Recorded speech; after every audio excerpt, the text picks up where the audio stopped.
everyone, and welcome to the next in our series of daily origami for YouTube. Today we're going to continue with our theme of looking at some traditional projects, and we're going to make another flower design. Today we're going to make a bell flower. This is one of my favorites. I think it's super pretty. And you can use it in so many neat ways. So we're going to be making one here that's just, I'm going to use just some standard origami paper, 15 by 15 centimeters.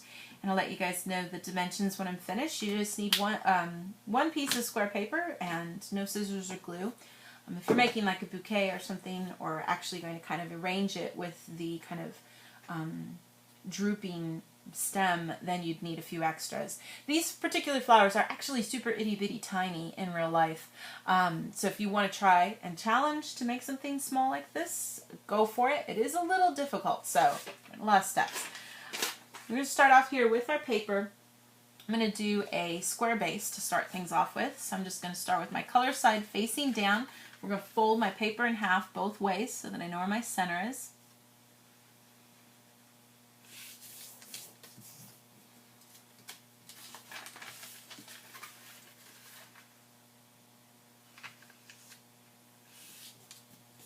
Once you get both of those creases, you can look at the color side and go ahead and fold in half diagonally so that we can get a nice collection of creases that run right through the center. Fold the other way as well.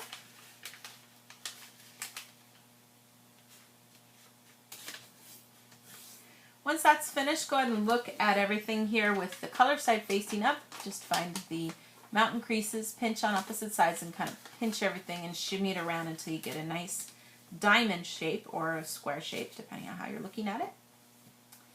Then we're going to go ahead and make a little squash fold here. Now there's a couple ways you can do this. What I'm going to do is, first I'll show you one way. We'll start off by taking this top edge, folding it over to the center. We're just going to mark where this crease is. Good line there. Open it up.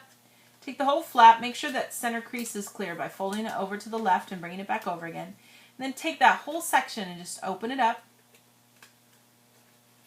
And we're going to kind of use the creases that we've made. We'll put a little pressure right along that top part. Pop it out. This crease already is a mountain crease. The other side does get reversed, but you wind up smushing it out to give you this kind of upside down kite. And we'll take that flap on the left side and return it to the right so that that whole section is tucked underneath. Now the other way that you can do a squash fold is just take this flap and just push it down and create the creases as you go. I can just open up straight away and take that center crease and make sure that it lines up right in the middle, and then smooth everything out on both sides. Kind of depends on how you like to do things, which feels more comfortable to you. And then return that flap to the left. So you just repeat those steps then on the other side here. I'm just going to just do a really basic squash fold here so you can smush everything down. Make sure it's all in the center. I'm going to turn that over to the side and do the same thing on this last one here.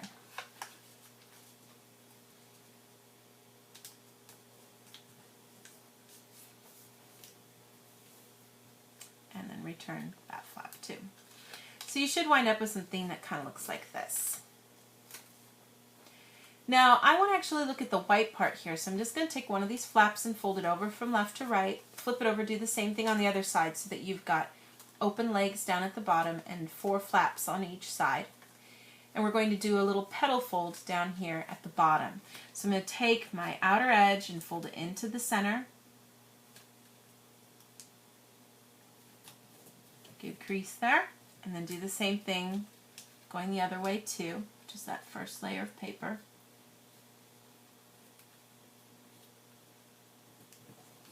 Get a good crease. Open up both of those flaps. Take this little bit that you see here. We're going to pull it back and create a crease that hits right where both of those sides hit here on the side. And as you kind of push this up and reverse it, you can kind of guide it along to help make everything kind of open up to make this extend to make a nice little triangle shape here, like so. And I'll do the same thing on the other side too, so you can kind of just guide it along and get it to kind of fold down. And it's okay if you got a little bit of white showing there. Don't worry about that. We've got that part folded up there. And I can just repeat those steps, making another petal fold here on this side too.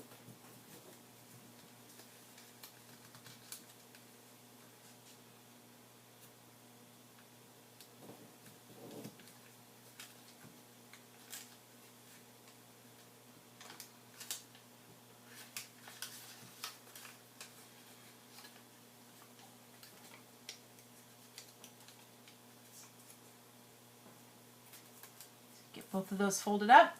Then I can kind of open up to the other side here and do the same thing on the other side too, so that we wind up doing this 4 times, giving us these little petal folds each time as we go.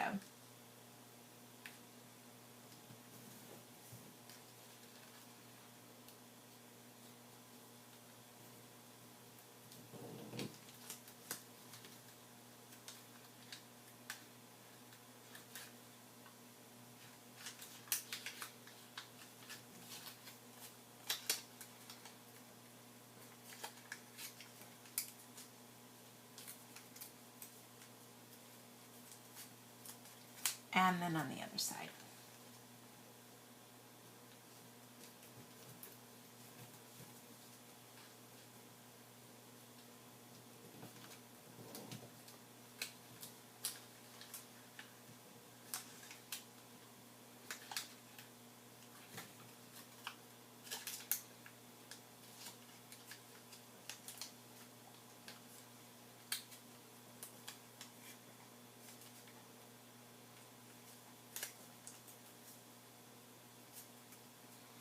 Once you've got all of those folded up, we can then take that little bit of triangle up there and we're just going to fold it down to the front and back here, and then open up to the other sides that we did before and fold down on those as well.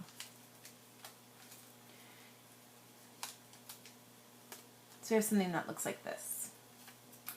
Now the last little bit can be a little tricky until you've gotten a chance to do it a few times. What we're going to do is we're going to kind of take everything. We have that point, we have the little legs. The legs are going to be facing up at the top. I'm going to just kind of open everything up here gently. I don't want to unfold everything.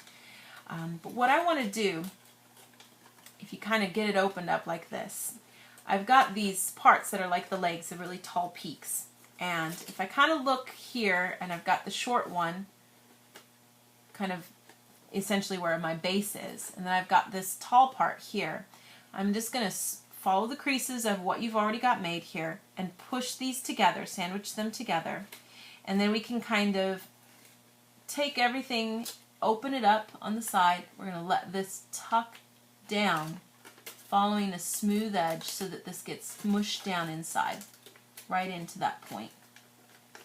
So you get this nice little kind of V shape made, this little winged V shape there as we fold it down. Now I could just kind of rotate around here. I'll do it again on this side. We find that shorter peak, that's the base that we're looking at. Get that longer part to just rest right on top of it. Let this layer open up for just a second. Fold this down. You're creating a new crease when you do this, but you're following what's already there here to create a nice smooth triangle. That all tucked inside, and it should allow you to create another set of the wing there.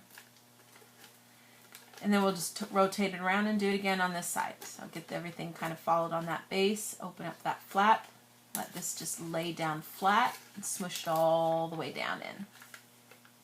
And if you're having a hard time getting that all the way down into the bottom there, you can use just like a pencil or something else like a chopstick or something to get it in there.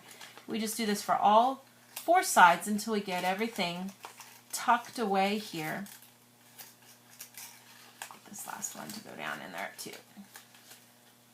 And what you wind up getting is this this flower that has 4 little petals, and it's like a nice little kind of cup shape. And of course this is a bellflower, so it kind of sits upside down, kind of drooping down like this to create a really pretty little flower. Just a really fun kind of origami to make for sure. So that's the finished little bellflower there. I'll let you guys know the dimensions of this guy. In terms of height, it's about 7.5 centimeters tall. And if you look across across here in terms of the width, I'd say it's about 7.5 or 8, about 8, depending on how you open it there, or how wide it can open.